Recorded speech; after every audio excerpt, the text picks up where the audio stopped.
రష్యాకి మోడీ అసలు ఏం సందేశం పంపించాడు అదే ఇప్పుడు అర్థం కావాల్సినటువంటి అంశం.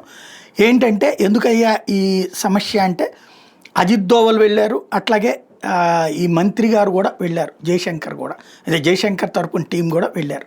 ఓ పక్కన అమెరికా ఇట్లా మా మీద ఒత్తిడి తెస్తుంది కాబట్టి మీ దగ్గర ఆయిల్ కొనటం ఆపుతామని చెప్తారా, లేకపోతే ఆయిల్ ఎక్కువ కొనటం నువ్వు మాకు సబ్సిడీకి ఎక్కువకి ఇవ్వమని అడుగుతారా, అట్లాగే ఆయుధాలు రష్యా దగ్గర నుంచి కొంటున్నాం అన్నది కూడా అమెరికా మంట కాబట్టి కొన్ని రోజుల పాటు తగ్గిస్తాం మీ దగ్గర నుంచి ఆయుధాలు కొనడం అంటారా, లేకపోతే మీరు మాకు తక్కువకి ఎక్కువగా ఆయుధాలు ఇవ్వమని అడుగుతారా.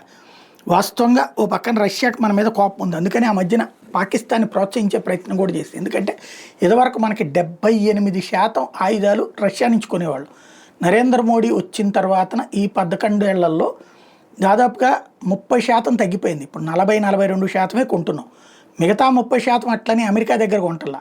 అమెరికా ఫ్రాన్స్ల దగ్గర 10% 15% కొంటుంటే మిగతాదంతా మనం మన దేశంలో తయారు చేసుకుంటున్నాం. అదే అమెరికా కంపెనీల రష్యా కంపెనీలు ఎవడైనా సరే ఇక్కడికి వచ్చి మా కంపెనీలతో టైఅప్ ఇక్కడే చేయమంటున్నాం.